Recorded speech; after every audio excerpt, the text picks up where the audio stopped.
افغانستان هم د ODI سیریز لپاره چې کوم دی سکواډ تیار کړو. د ټول اول خو به کمنټ کړه دا ضرور وای چې افغانستان دا کوم سکواډ تیار کړی دی دا به د سریلانکا په خلاف ODI سیریز چې کوم دی وګټي او کنه.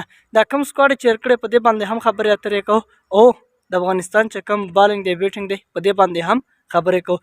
السلام علیکم ملګرو، حکمت جان امید لرم چې ټول به روغ او جوړ.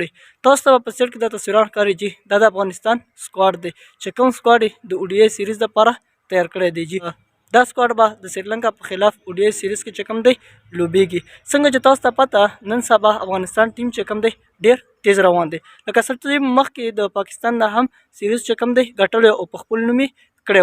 نو د دې وجې باندې خلک په شک کې دي چې افغانستان ټیم چې کوم دی ډېر خطرناک شوی دی او ډېر تیز روان دی چې دا به ODI سیریز د سریلانکا په خلاف وګټي او کنه. او دا کوم سکواډ چې تیار کړی دا هم در سره شیر کوم چې دا به د ODI سیریز کې د سریلانکا په خلاف وجنګیږي او کنه.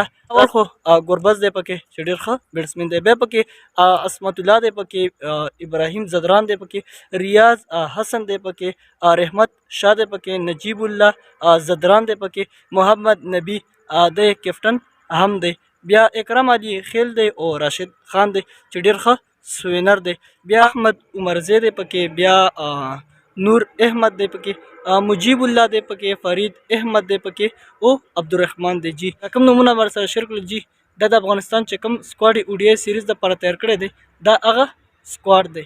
خو تاسو راته کمنټ کې ضرور دا ووایئ چې دا کوم سکواډ افغانستان تیار کړی دی جی دا سکواډ به د سریلانکا په خلاف ODI سیریز وګټي او کنه. ضرور راته کمنټ کې دا ووایئ. هغه ځکه چې ډېر خلک شکي دی وایي چې افغانستان چې کوم دی دا ټیم چې کوم دی ډېر تیز دی، لکه یعنې ډېر ښه ګیمونه کړي د پاکستان سره مخکې دا سیریز ته هم ګټلی او بریا چې کوم دی په خپل نوم کړې وه. او بله ده چې ډېر خلک د پاکستان افغانستان په منځ کې اختلاف پیدا کوي جی. د دې نه ضرور لږه کښېنئ دا ویډیوګانې چې کوم دی په فیسبوک باندې چې کوم دی ما اپلوډ کوئ. هغه ځکه چې دا کم کسان چې دا کم په منځونو کې د ملکونو اختلاف پیدا کوي دا کسان په دې ملکونو کې دا بهر دي. یو ځنه موبایل ولګوي چې یاره د کس داسې پاکستان پسې ویل، بل ځنه موبایل ولګوي چې یاره د افغانستان پسې داسې خبرې کړي. نو دې نه چې کوم دی اختلاف چې کوم دی پیدا شي.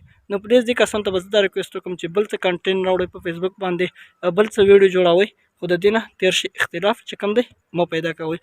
او دا نه چې که هر ملک یې وګټي، که هر ملک وګټي، لکه که پاکستان یې وګټي که افغانستان وګټي، دا دوی چې کوم میچونه چې که نه دا که هر یو ملک وګټي نو موږ تاسو ته پکار دي چې موږ یې سپورټ کړو.